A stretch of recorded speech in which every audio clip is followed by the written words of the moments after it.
court is now adjourned until Thursday, the 10th day of December at 12 o'clock. Good afternoon. The front two and the spare are all right, but the left rear one is causing me great anxiety. Switched mine. If I don't get another year out of them, I shall be very disappointed. You know, that grandson of mine is a most unusual infant. At 5 weeks, he holds up his head without support. Here, I'll show you a snapshot. Goodbye, Grant. Have a good vacation. Happy holiday, Josephus. Thank you, gentlemen. Thank you.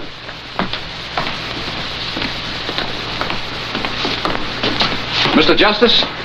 Well, Could we have a word with you, Justice Grant? Just a few questions. I stopped answering questions when court recessed about 3 minutes ago. What do you know about... Come in. Here we go.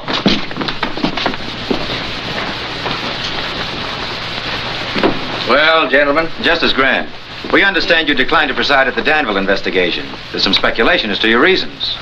Well, there needn't be. I've had a long, hard year. I'm tired. I'm going hunting. Miss Gilbert, would you put this in my bag, please? The Gazette referred to you last week as a terrible-tempered Justice Grant. How do you feel about that? I'm flattered. And this too, Miss Gilbert. Where are you going for your hunting? Well, there are plenty of ducks and no reporters. Oh. When are you leaving? A moment after you do. Good day, sir.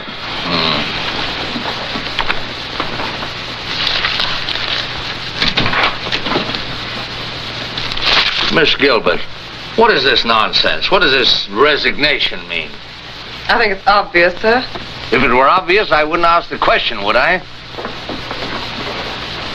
Justice Grant, I've been with you for 2 years, and not once during that time have you expressed satisfaction with my work. Miss Gilbert, you can learn more law here in a week than you can anywhere else in a year. That's all that should interest you. I don't feel that I have to constantly remind you that you're a brilliant young woman and that you have a fine future. Now, if there isn't anything else, can I go? Oh, you wanted to look over the Hale and Tryon opinion, sir. They won't be back from the printer till next week. Oh, yes, they'll need some revision. But I don't want to hang around here. Perhaps I can bring them up to you at Crownport, sir. That'd be fine. No. You need a vacation, too. From me. I don't mind at all.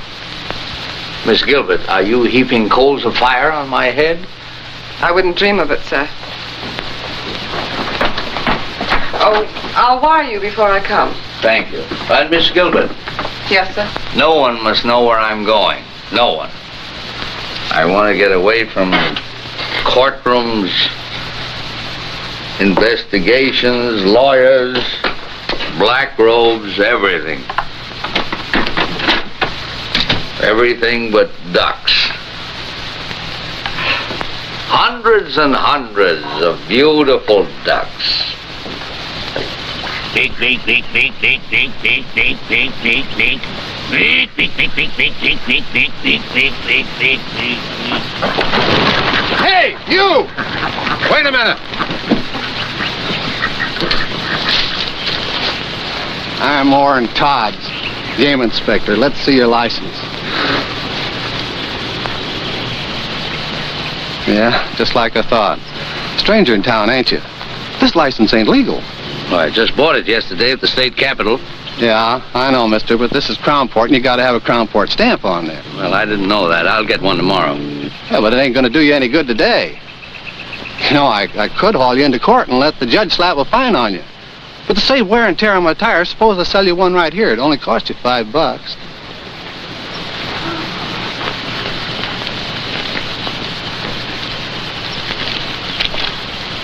You know, the $5 is just for the stamp. I usually get a little something for my trouble, too. Well, you don't understand. I'm giving you a break, brother. There. I never pay off twice, brother. Come on. Well, look, let me explain it to you.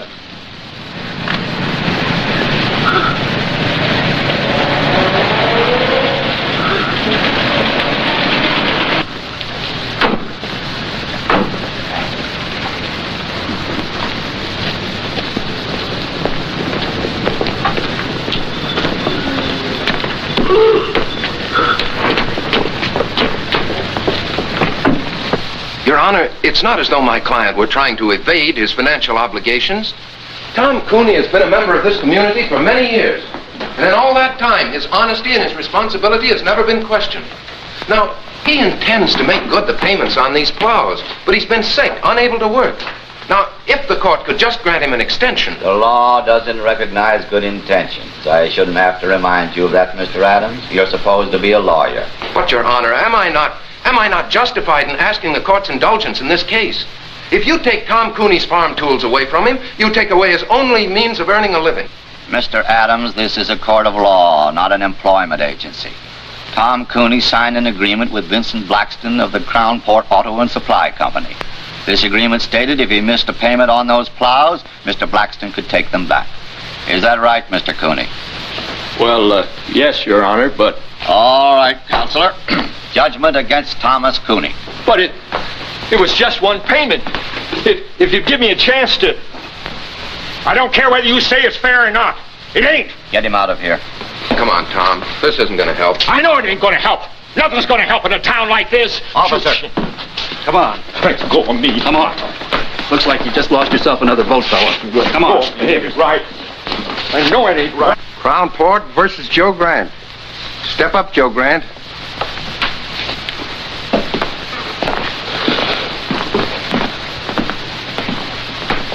Name? Joe Grant. Shooting ducks without a Crown Port permit. I didn't get a chance to shoot. You were going to. Of course I was, you fool. That's why I bought a state license. We also require a Crown Port license, Mr. Grant. And ignorance of the law is no excuse. $100 or 30 days.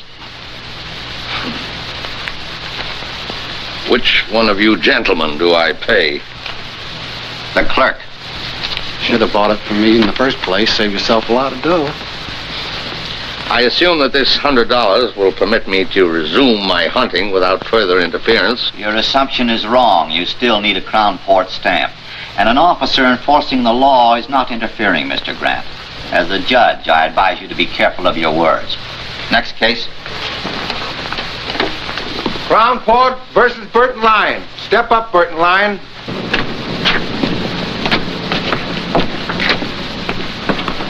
Hi, Tom.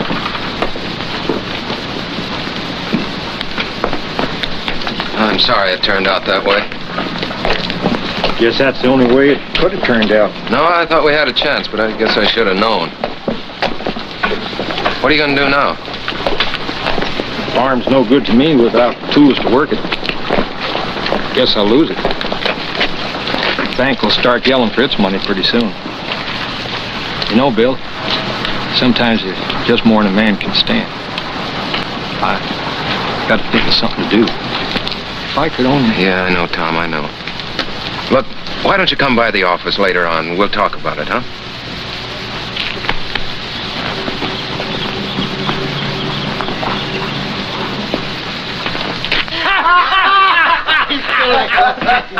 Hello, boys.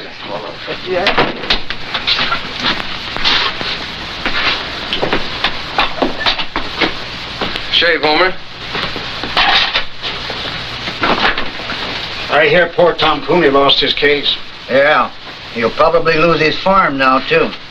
It's a shame. You know, Homer, that's what I like about the fellas around your shop. They enjoy the good things of life. Like a guy who can't meet his mortgage, or a poor farmer getting ripped out of his plows. Maybe if Cooney had a real sharp lawyer. Maybe if we had a bank that'd extend an honest man credit, or a judge that'd give him a break. Talk like that isn't going to get you any votes, Adams. If I could afford a 50-cent cigar, I could get yours.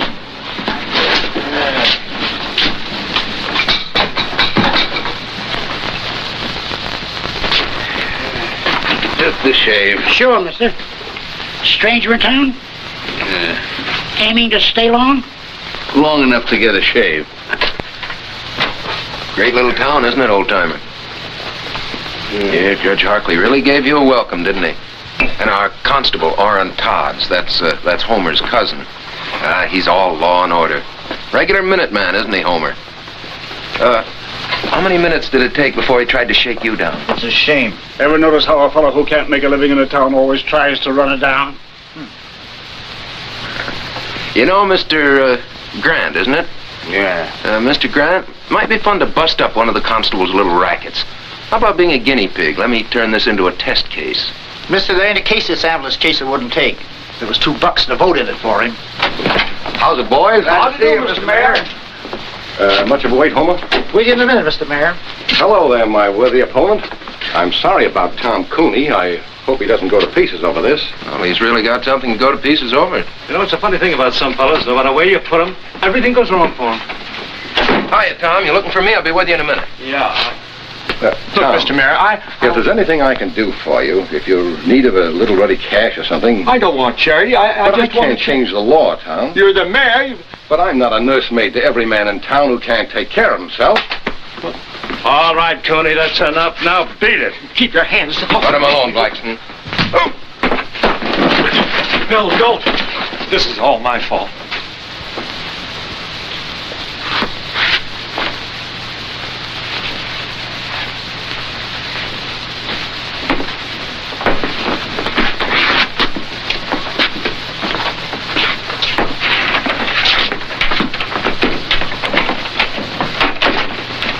I wish you hadn't had to do that, Benny. He's had it coming to him for a long time. That boy is turning into an awful radical. You could tell that by the speech he made accepting the nomination. Well, that kind of talk is never going to make a mayor a crown port. That's too bad. Nothing I'd like better than to see some bright young fella come along who could take my place. But Bill Adams... Take a man to fill your shoes, Mr. Mayor.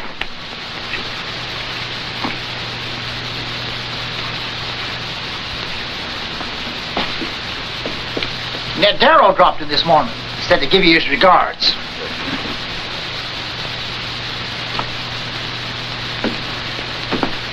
What's my bill?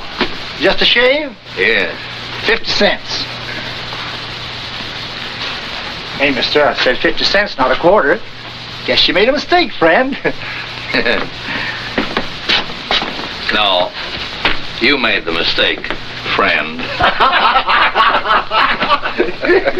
You picked the wrong customer that time, Homer. First fella in 10 years ever flipped a bash on me.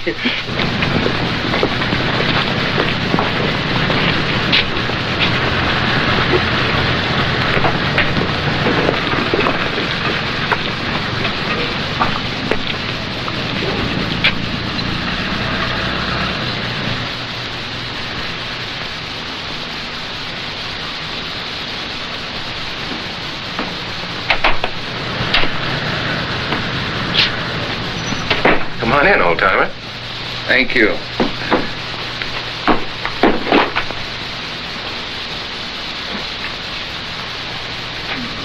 Well, you interested in boats?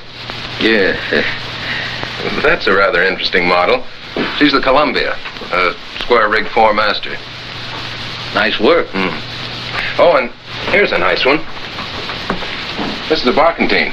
Form a square rig, the other mast fore and aft rig. Rather unusual. For sale? Oh, no. No, they're not that good. It's only a hobby, just for fun. I see you're running for mayor. Yeah. Sort of a hobby, too, just for fun? No, not quite. Mayor Coniston, you saw him in the barber shop. Well, he and his boys have been running this town for a long time. Make it pretty tough for anybody who comes up against them. Yes, I gathered as much. Well, a lot of people have been getting tired of it. I haven't much time myself. The Army's going to grab me in a couple of months, but I thought I might at least get the ball rolling and for once give them a fight. But not too much of a fight. Something you wanted to see me about, Mr. Grant? In the barber shop, Mr. Adams, you mentioned the fact that you might like to make a test case of my fine. Were you serious? Yes, I think you've got a case. You do? How would you go about it? Well, we'd, Of course, the law requires a stamp. I didn't have one. No, but I think I could work out an appeal. An appeal? On what grounds? Was the fine illegal? Oh, no, they had a right to fine you. The fact that I was unfamiliar with the law? Oh, no, that's no excuse, obviously. Obviously. Then what would you base your appeal on, Mr. Adams? The fact that it's Tuesday and the sun is shining? Look, I haven't had much time to give it thought, but I can figure out an angle. There must be one lying around somewhere. Oh, yes, I'm sure there is. In the meanwhile, you can always make a living as a carpenter. Hiya, Bill. Oh, You busy? No, Charlie, come on in. Mr. Grant, Charlie Craig, my campaign manager. How do you do, sir? Hi. Any new votes, Charlie? About enough to fill a dog's ear. Say, I just heard about Tom Cooney. Yeah, he's taking it pretty hard. I signed the same kind of note he did, so it don't look so good for that tractor of mine either. You couldn't get me a couple of weeks postponement, could you? I'll try, Charlie, but there's no use appealing to Blackston, not with the way he's got his business set up. His hopping on my tail wouldn't burn me if I hadn't had so much trouble with that tractor. Every time I needed a spare part, I had to send for it myself. Blackston never carried them in stock. Did Blackston promise you such service? Well, no, there's nothing in the contract about providing service. Has Blackston lived up to all his legal obligations as seller of the tractor? Well, sir, you sound like a lawyer yourself, Mr. Grant. Yes, well, I was about 20 years ago. Well, maybe you could give Bill here a pointer or two. Anyway, I'm glad to have met you. Be seeing you, Mr. Mayor. I'm going out and see if I can't agitate a few votes for you. Well, Mr. Grant, since you have some knowledge of the law, you've probably decided there's nothing much I can do for you. Well, what about Craig? What are you going to do about him? What can I do for him? With Harkley on the bench, you saw what happened to Tom Cooney. You can't blame that on Judge Harkley. You went into that courtroom without a defense. That's why you got whipped. Well, then I guess I'll get whipped again. I guess you will. You're not much of a fighter, are you, Mr. Adams? Except in barbershop brawls. Oh, stop it. You can't fight brass knuckles with spitballs. The trick in this town is either to play the game their way, and I haven't the stomach for that, or to be as smart as they are. The trick, Mr. Adams, is to be smarter. Well, does that wind up your business? Or are you going to stay and give me the first 5 lessons in how to win friends and influence judges? No, Mr. Adams, I'm not. Those lessons have been written, and very well written, in books like this and all the others. And somewhere in one of them there's a lesson mentioning that in any transaction between a seller and a buyer, there are laws governing the behavior of both parties. But I doubt if you can keep afloat long enough to find it. You know, Mr. Adams, I've seen you in action now as a lawyer, as a candidate for mayor, and as a shipbuilder. And if you'll take my advice, you'll stick to shipbuilding. There's a great future in it for lawyers.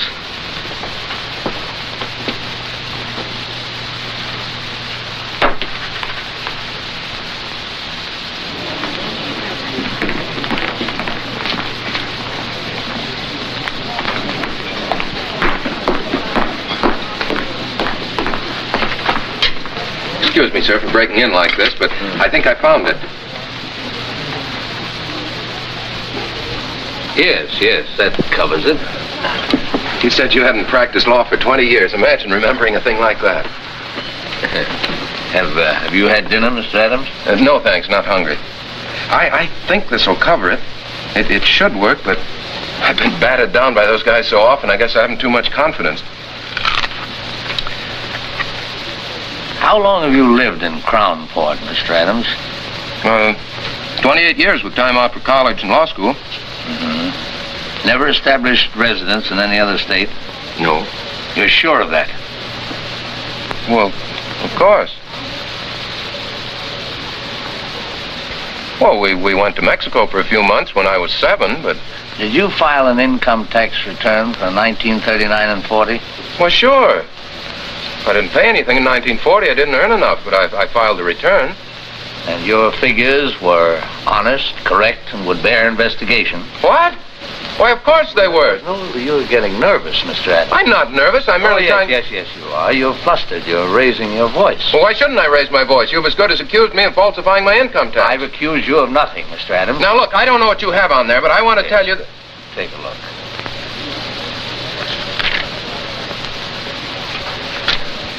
It's an old trick that Justice Brandeis used to play. I read about it in Collier's once. You see, it's an unfortunate fact, Mr. Adams, that every man, even you and I, has done something that he doesn't want anybody to know about. Now, if you can make him think that you're holding in your hand the skeleton in his closet... You've got him.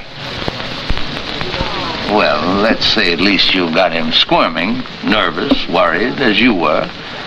But if that man happens to have a really guilty conscience...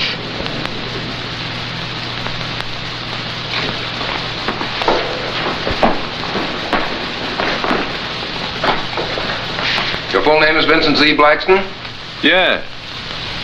Tell me, Mr. Blackston, what does the Z stand for? Do I have to answer that, Your Honor? What can be your objection? Surely you have nothing to hide. Well, the Z... Well, the Z stands for Zephyr. It's a family name. Zephyr? Means a little wind, I believe.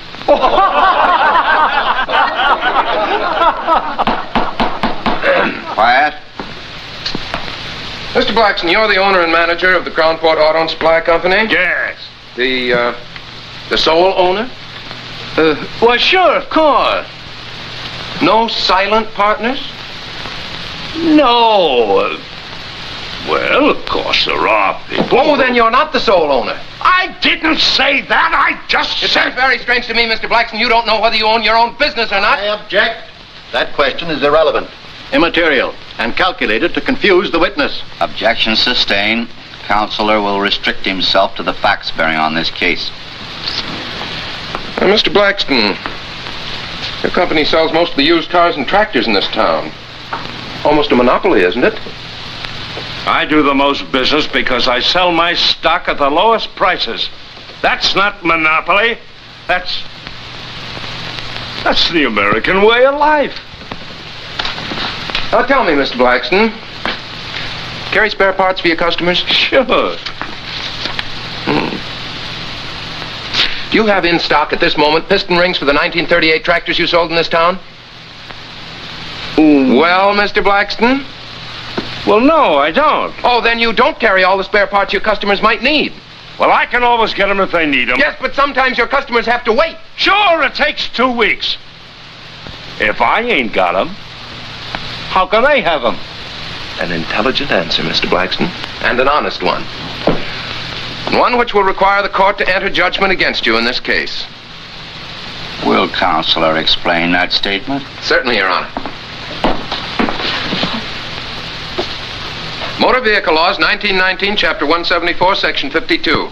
The sale of any automobile or any other automotive vehicle is void unless the dealer carries in stock at all times and on demand parts that may be needed to repair the particular make of vehicle. Will you let me see that reference?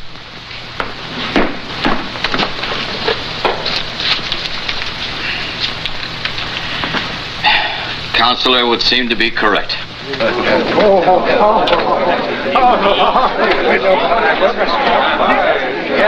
put it over, Bill. Say, this will take care of Tom Cooney, too. You're telling me.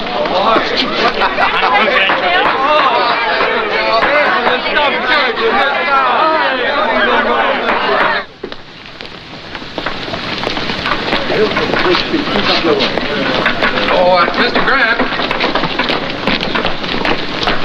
I thought you were going hunting. Well, all the ducks are inside today. I see you winged a couple yourself. Oh, of course, it's nothing really big. Oh, who am I kidding? I'm so tickled I feel like a combination of Superman and a member of the Supreme Court. Really, I don't know how to thank you, Mr. Grant. Oh, no need to, my boy. First time I've enjoyed a courtroom in years. Hey, thank you, fella. You know what this stuff is? No, Mr. Grant, he wouldn't. William, this is American money. Good old folding money. You know what you can do with this stuff? You can buy things that you need. You get it? Yeah, but what I don't get is where you got it. Well, seeing Blackston get trim warmed some hearts and unloosened a couple of purse strings. The boys have kicked in for your campaign fund. You know what we're going to do with this beautiful stuff? We're going to get some posters printed. Great big ones. The kind that look you right straight in the eye and follow you around.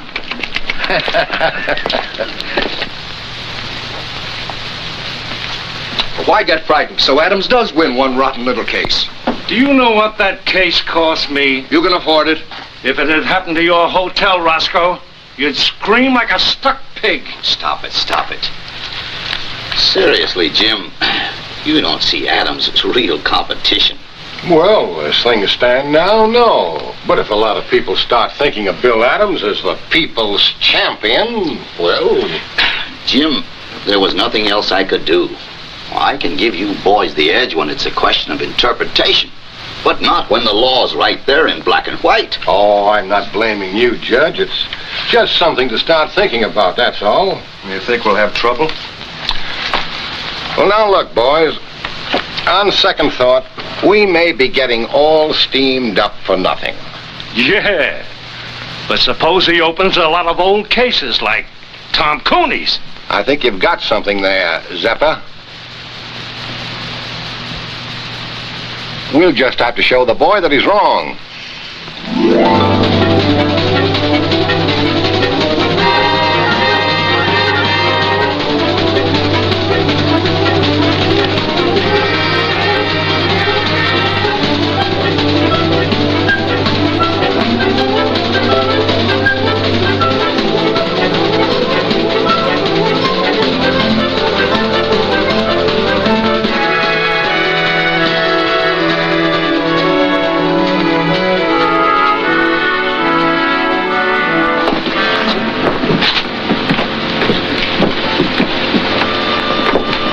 Miss Gilbert? No. Miss Gilbert? Yes? Oh, that's better. That's much better. I'm Bill Adams. Mr. Grant asked me to meet you. Yes, I know. Here, let me take that. The car's over here.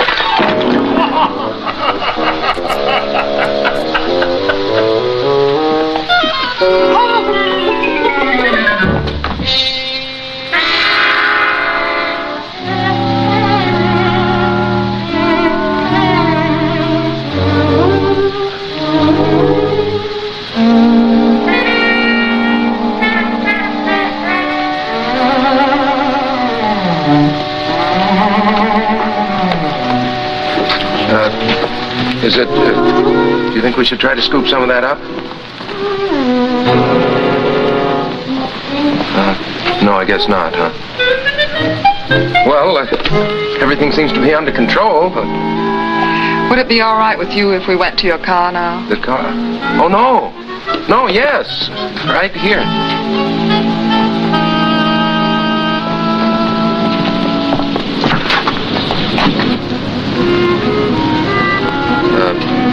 Sorry to get off to such a bad start. I'm not always so clumsy. Oh, my hat! Oh, don't worry. We'll get it.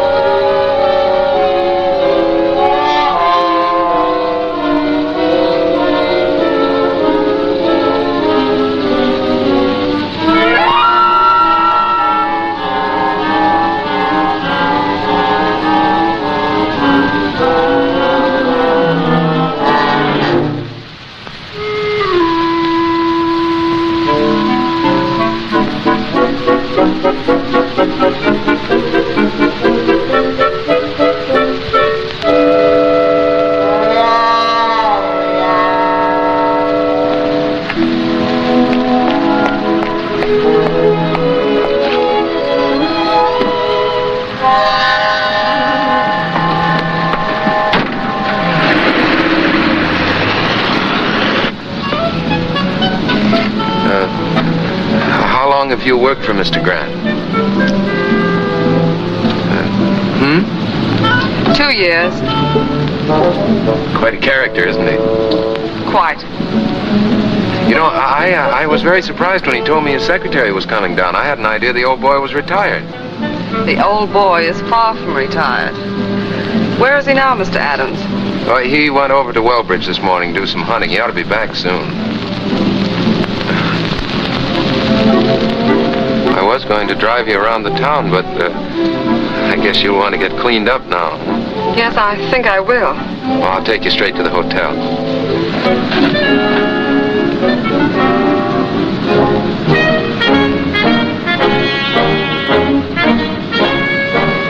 You are running for mayor? Mm-hmm. Surprised?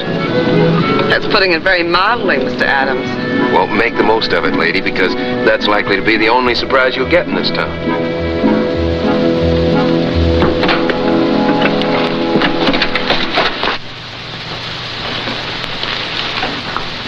Who's the girl with Adams? Don't know. What difference does it make? I'd like a room, please, by the day.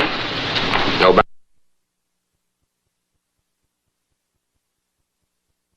Henry, show this lady out. But you don't understand. Yes, I do. Why, you... Please, Mr. Adams, let me explain. Come on, sister, beat it. Take your hands off her. Oh, yeah?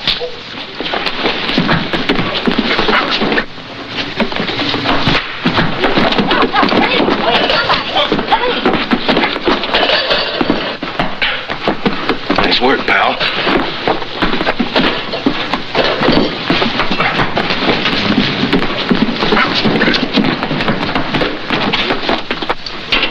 I tell you, you can't do this. Look facts in the face, mister. Oh, but officer. Hey, officer! Hey, Sergeant! Sergeant, I want to use that phone. Will you please keep quiet, Your Honor? Just trying to get us out of here, you know. Why didn't you think of that before you got us in? Look, I'm very sorry this happened, but it isn't my fault. I suppose I started the fight. You sure did all right once it got going. Oh, what a gal. And what a wallop.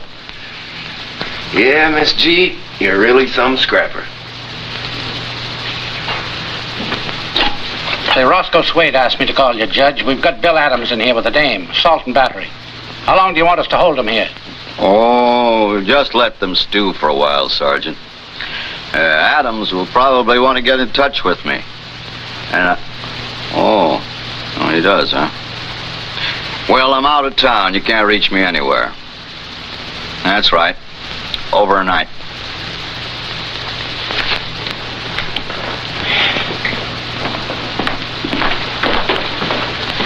Will you have the chef prepare a couple of these for tomorrow night's dinner? And I'll have my key, please. Yes, sir. What room did you put Miss Gilbert in? Gilbert? Gilbert. There's no Miss Gilbert registered. Well, that's strange. Anything wrong, Mr. Grant? Why, yes, I was expecting my secretary today. Mr. Adams was to have met her. Your secretary? Yeah. Miss Gilbert, Miss Lucy Gilbert. Have you heard from her? No, not exactly. Well, that is, she was here, but... Where is she? Well, Mr. Grant, you see, we had a little trouble. And... Where is she? She's with Adams, in the county jail. Well, you get them out of there, and fast. Yes, sir. Yes, sir, right away. Bertie, get me Judge Hartley, quick. Yes, sir.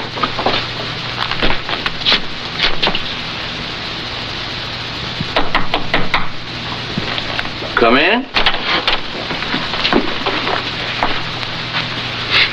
Good evening, Mr. Grant. Well, good evening, Miss Gilbert. I'm sorry I couldn't meet you at the station. So am I, sir. However, Mr. Adams seems to have made your introduction to Crownport quite spectacular. Well, if it amuses you both, of course it was quite worthwhile. I'm sorry. Sit down, Miss Gilbert. You seem tired. What happened? Well, when I said the boys were playing with brass knuckles, I wasn't kidding. Look, I win a case from Blackston. That makes a good impression around town. So I walk into Swade's hotel.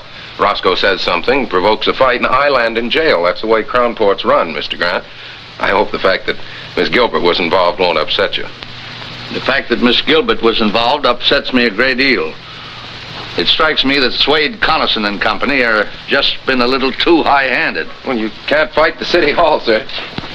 As candidate for mayor, that's what you're doing, isn't it? Well, I suppose I am, but the boys are starting to play rough. Well, of course, if they play too rough, you can always go back to your shipbuilding. Yes, I guess I could. But right now, I'm going to go home and get some sleep. Miss Gilbert and I have a date in court tomorrow. Good night, Miss Gilbert. Don't hold me against Crownport. Right, sir.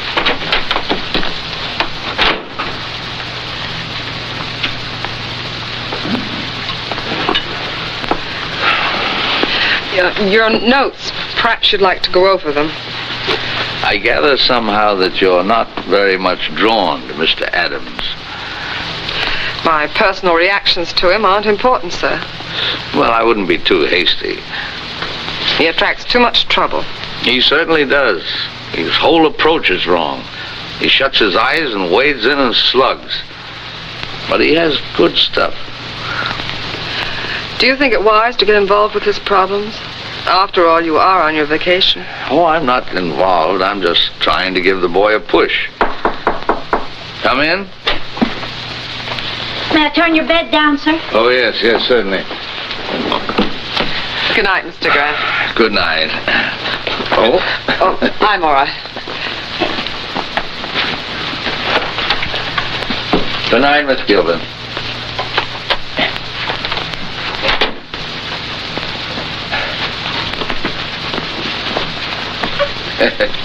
Kind of skimpy, isn't it? They just ain't long enough, none of them. I keep a-telling Mr. Swade. Well, there, that'll have to do. Good night, sir. Hope you rest well. Thank you.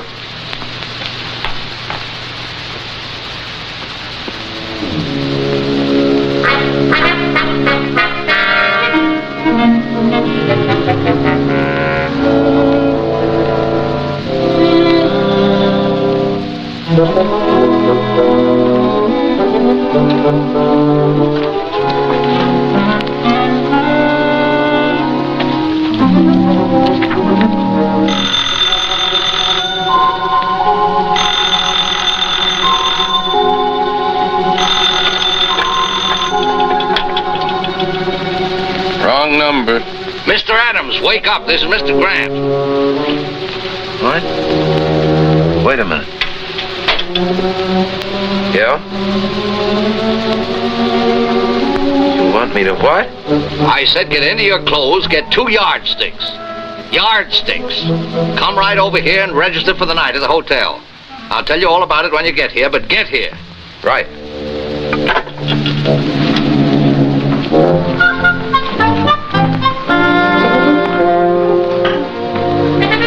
Hello, Roscoe.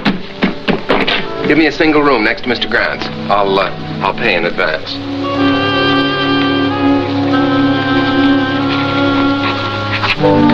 $413. What's the matter, Roscoe?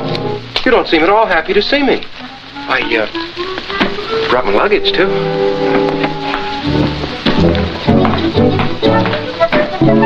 Why should he sleep here with yardsticks? He's got a place of his own.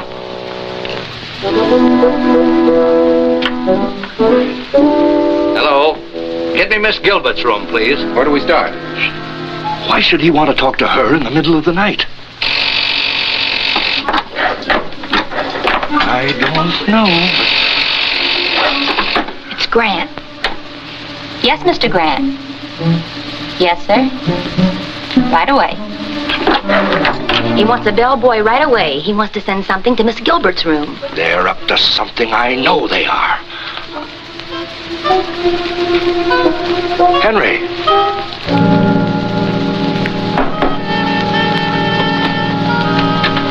Take this yardstick to Miss Gilbert. Yes, sir.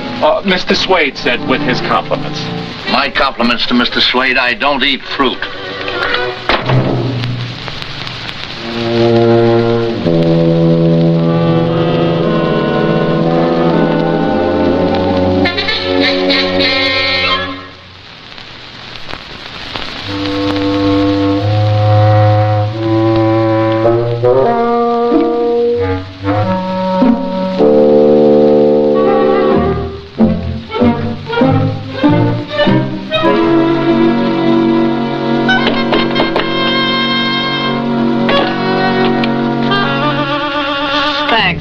Oh, wait a minute, miss. I've got a bowl of fruit for you. Mr. Swade said with his compliments. My compliments to Mr. Swade. Tell him I've lost my appetite.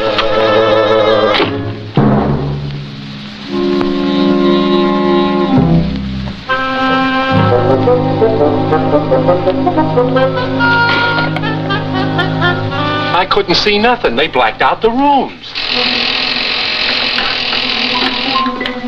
Number, please. Now she's calling Grant. Yes, Miss Gilbert? 7.5. Same here. And the other? 2.5. That does it. Maybe it's a code. Oh, don't worry, Roscoe. I'll be back.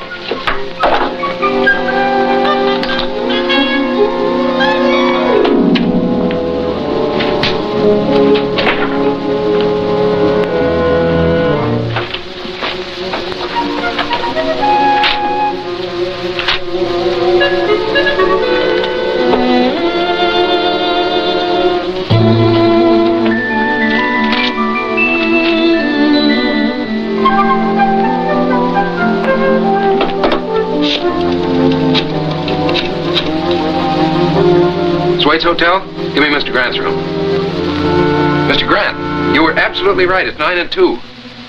Yeah, I'll be back in a minute. Oh, I think Mr. Swade's going to be a little sorry tomorrow that he's bringing those charges against us.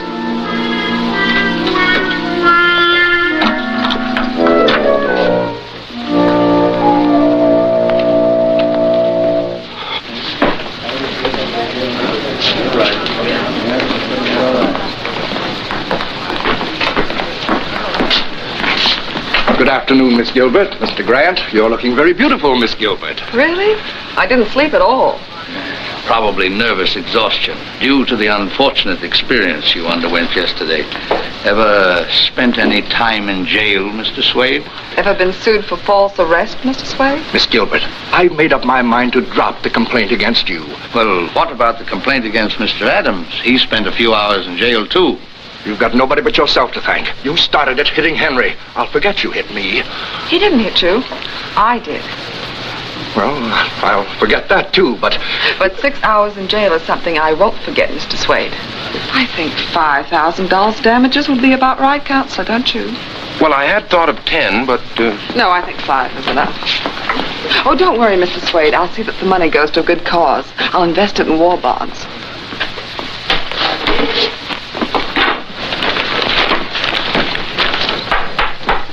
Court is now in session. Judge Hartley presiding. Case of Swade versus Gilbert and Adams.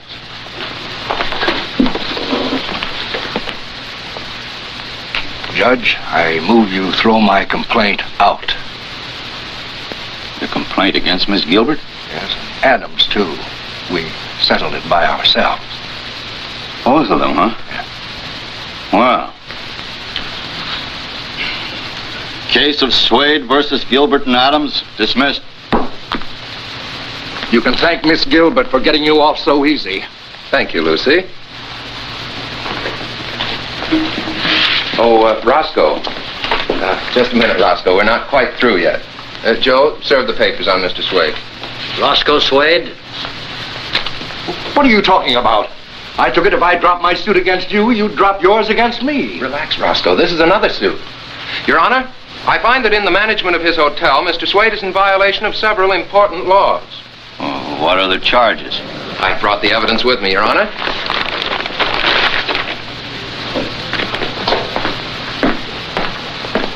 The hotel laws of this state, 1909, Section 52. All sheets provided in all hotels, hostelries, inns, or lodging houses shall be a minimum of 9 feet in length. 7.5 feet, Your Honor. All pillowcases shall be a minimum of 3 feet. 2.5 feet, Your Honor. There should be a minimum distance between all twin beds of 2 feet. Now, the beds in my room at the Swade Hotel were scarcely half a foot apart, Your Honor. I couldn't bring them in evidence, but I have witnesses who can testify as to my veracity. Well, let me see this reference. Certainly.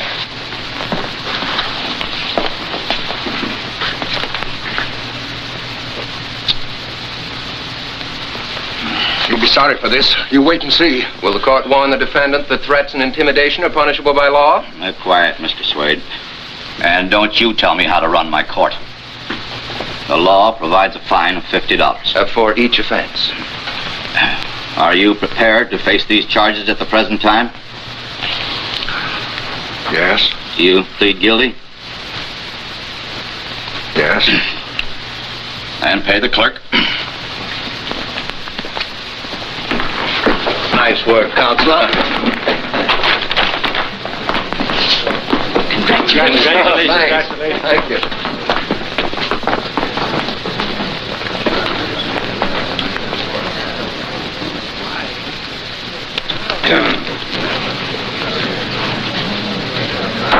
Half-hour recess.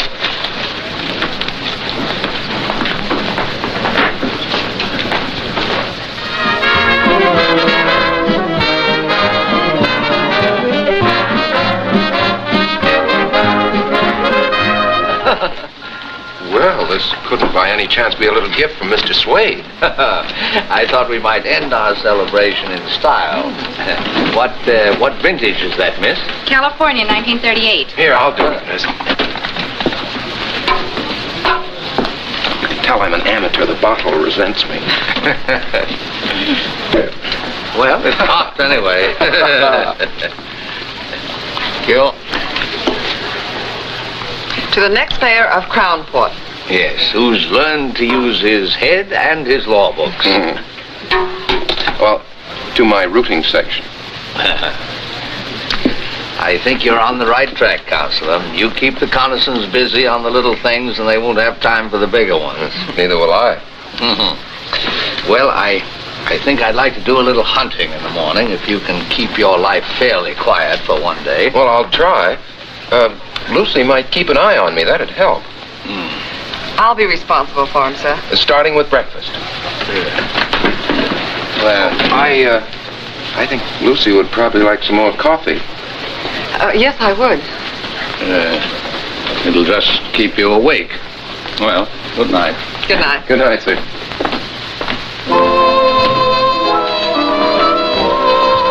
More coffee?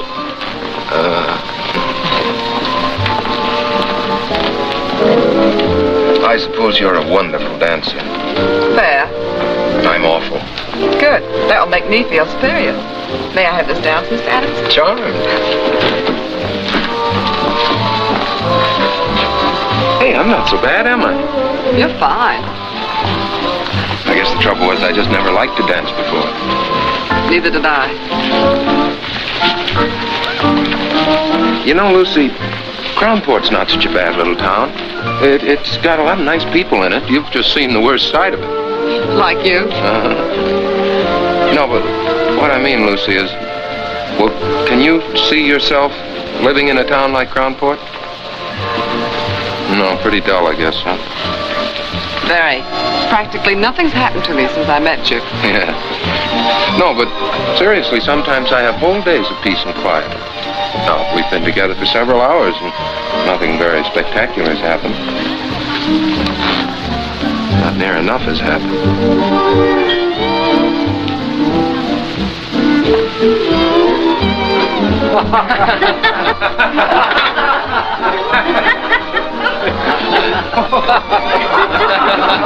Let's get out of here. Sorry.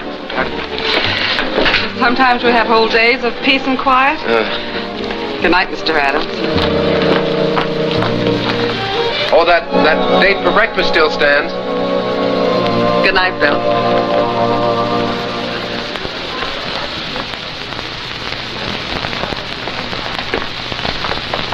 Good morning, Herman. Well, goodbye, Mr. Adams. Oh, no. Oh, no. Mr. Grant said you would look after me today. And what he says goes. He's your boss, you know. But I've had breakfast with you. Oh, yes, but I need much more looking after than that. Much more.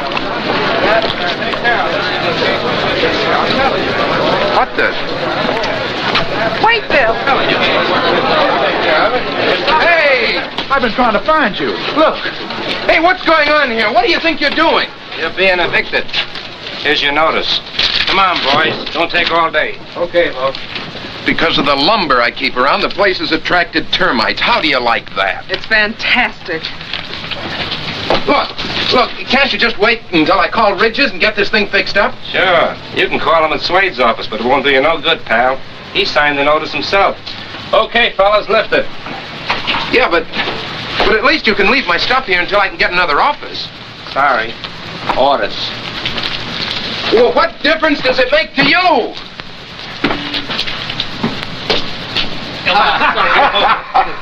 Oh, boy. Where's your telephone? Right over there. Thanks.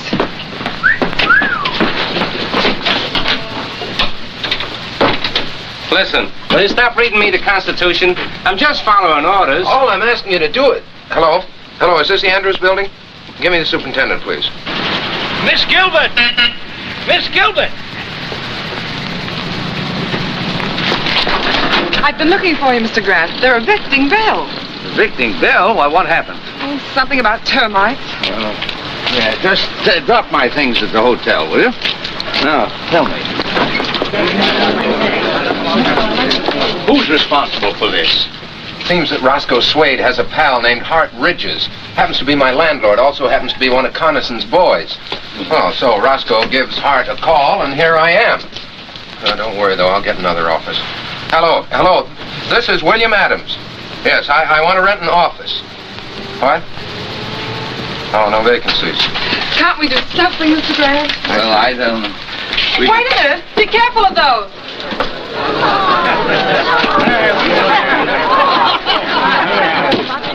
No vacancies at all, huh? I see. Not an office in town, not even a loft. Oh, those boys think of everything. Coniston? Are you sure? Who else? It's too clever for anybody else. Let me through here with you. Who's Bill Adams? Do you mean Mayor Adams? I'm Bill Adams. What do you want? Electric company. Got orders to discontinue service. Efficient, aren't they? You'll find the box in the back. Okay, thanks. What's the matter, Mr. Mayor? Can't you pay your bills? You shut your mouth. I'll shut it for you. Oh, no, Tom, no. That's what they want us to do, so let's not do it. Why not use my sitting room as temporary headquarters? Oh, well, that's awfully nice of you, Mr. Grant, but I couldn't... Why not, Bill? You're not going to let them put you out of business, are you?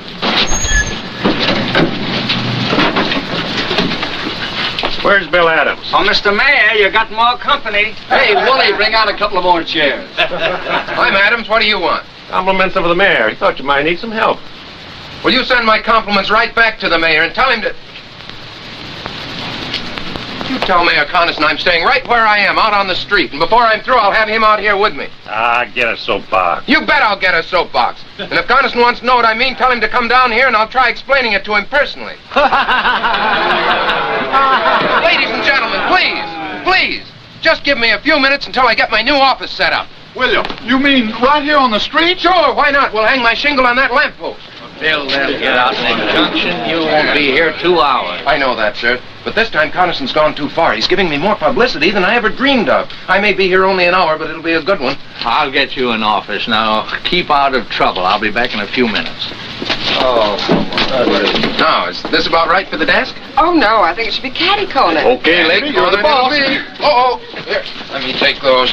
Watch this. Excuse me.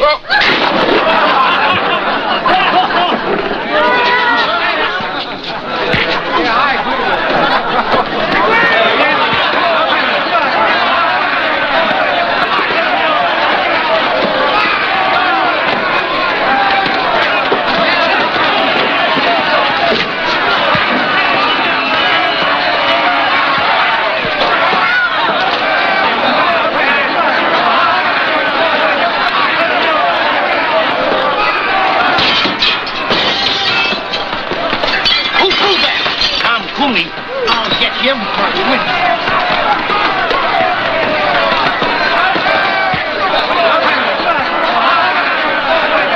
Taking volunteers?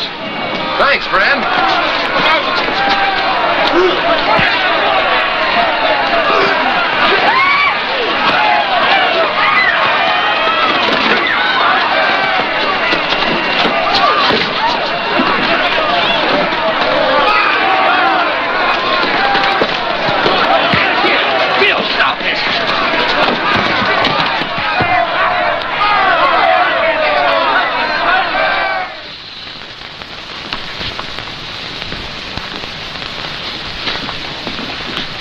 How is he, nurse? Oh, he's coming along all right. Can we see him now? I think so. You fellas wait. We'll be right out. That'll do it, Mr. Grant. Oh, thank you. Well, where's Mr. Adams? How you feel, Mr. Maybe Grant? you better take it easy for a while. No, I'm all right. Where are Mr. Adams and my secretary? Well, he's in jail and she's trying to get him out. Lucy. Did the doctor say you could get out? Oh, yes, I'm fine. Where's Bill? Still in jail. I've tried everything. They're holding him for a $15,000 bail, inciting to riot. This is outrageous. We'll have to find Judge Hartley. We've tried to.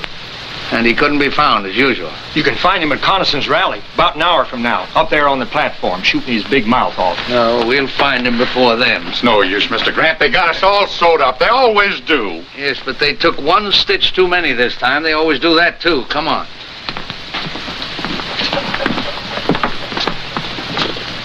Do you think you should? I've got to get the boy out of jail. I'm glad you feel that way, sir.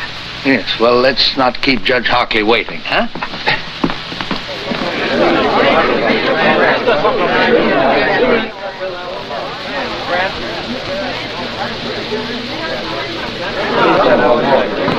to talk to you, Mr. Hockley. Sorry, I haven't any time to give you right now. I'm afraid you'll have to find time.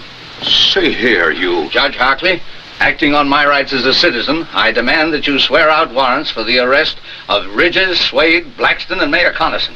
You're crazy. On what charges? Conspiracy, abuse of public office, inciting to riot. I suggest that you come to the jail with us now and release Mr. Adams and sign those warrants. We'll need a couple of more warrants, too, for some hoodlums. I have their names. You are crazy. You can't push your way into my house and order me around. Do you realize I can have you arrested for disturbing the peace, all of you?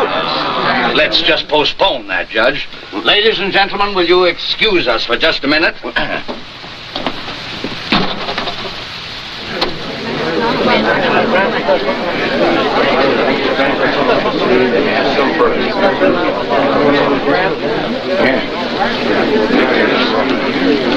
Ladies and gentlemen, I have persuaded Judge Hockley to change his mind. He has kindly consented to release your candidate in time for the rally tonight. Are you going to tell Bill how you got him out? No, that's not necessary. What's the deal, Mr. Grant? You know something about him? No, on the contrary, he knows something about me.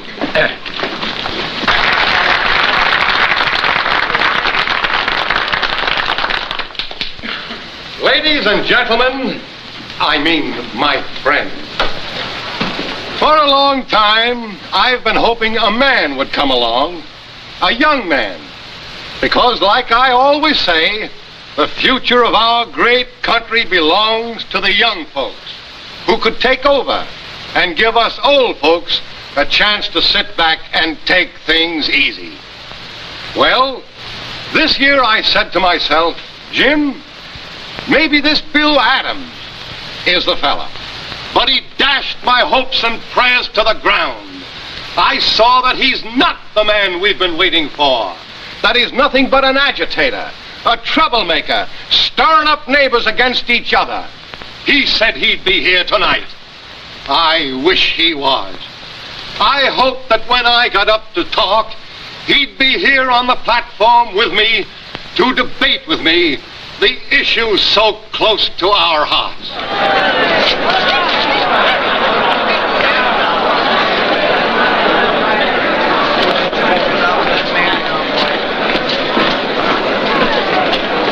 Bill Adams, if you think you're going to break up this rally, you're crazy.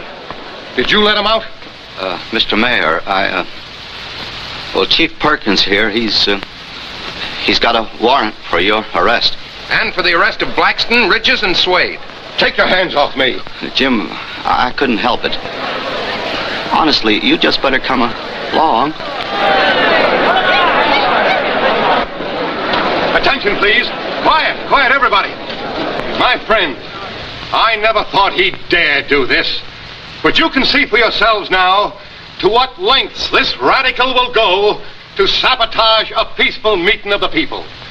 But I'm calling his bluff. I'm going to make him bring out the witnesses to prove this. As mayor of this town, I got a right to call a special hearing, and I do. So the issues will be clear when you go to the polls to vote tomorrow. You'll be sorry you ever started this.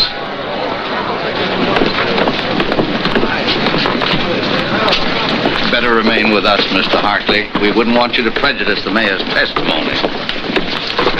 Any place there, folks. All right, find a seat and sit down. That Adams Bert's just bluffing. He ain't got a thing on the mayor. No? Find a seat and sit down.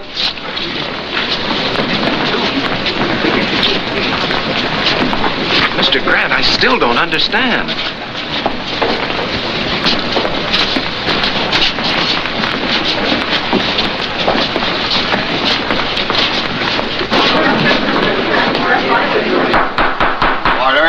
Order. This hearing will come to order.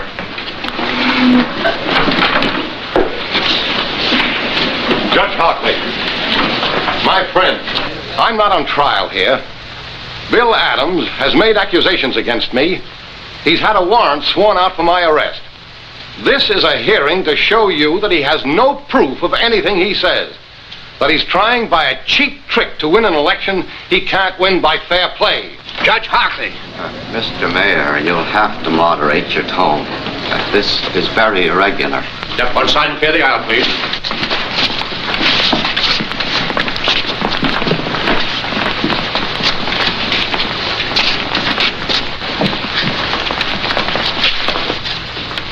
Mr. Carlson, it's true that you are not formally on trial here. You asked for this hearing. You demanded by what right we had you arrested. We're here to tell you and to accuse you of conspiring against men who honestly oppose you, of inciting a riot with reckless disregard for human safety, of abusing the office to which you have been elected by the people of this town. And these accusations we are prepared to prove. I hate to see the old boy get himself involved like this. Don't worry about the old boy now, darling. Mr. Mayor, Mr. Grant has obtained confessions from these men. They have told Mr. Grant that acting on your orders, they started the riot this morning in order to make possible Mr. Adams' arrest. They have sworn to these facts. Because of this, Mr. Grant was able to demand a warrant for your arrest. Mr. Grant swore out a warrant from my arrest. A man who doesn't even live in our town. A meddling old fool who does nothing but shoot ducks and start trouble. Jim, don't say that. I'll say anything I please. I demand to know who this man is. Who is this Joe Grant? Jim, do yourself a favor. Don't ask. That's all right, Judge Hockley. Mr. Carlson, it's not Joe Grant. It's John Josephus Grant. Where you from, Grant? Washington, D.C. Jim, please, no more questions. Mr. Grant. Shut up. I'll ask all the questions I please. By what right? And what do you do, Mr. Grant? Mr. Carlson, I am a judge, an associate justice of the Supreme Court of the United States.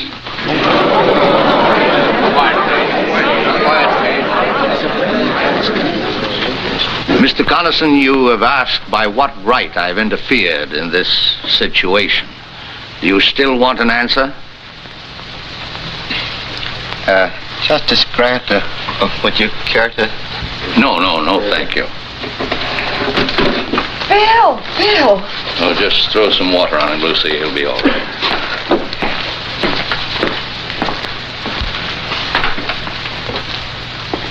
Your Honor, Mayor Carlson, it's only right that you should know why I, a stranger, have become involved in your affairs.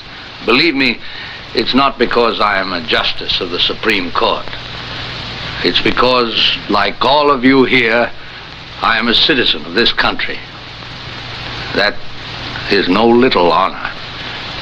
Men have fought revolutions, have died to be called citizen. And as citizens, we carry a burning responsibility.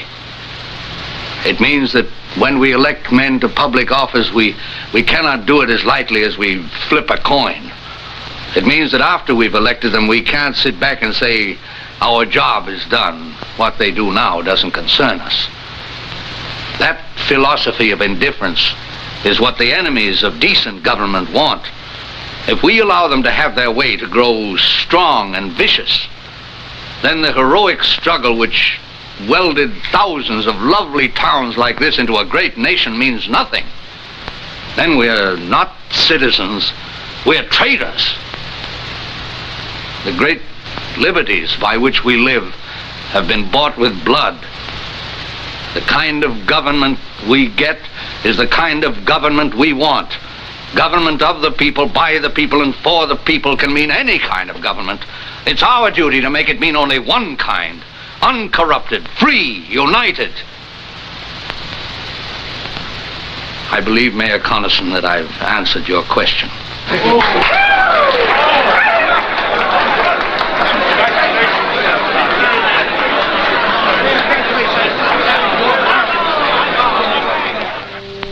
Now, as soon as court adjourns, I'll meet you back here in my chambers.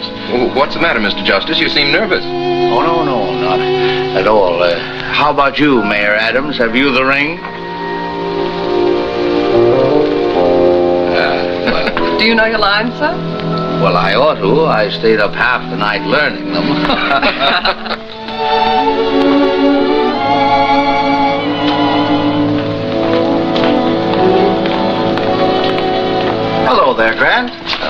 I'm glad to see you. Thank you. You're looking fine, Josephus. How was the hunting? Oh, best I ever had.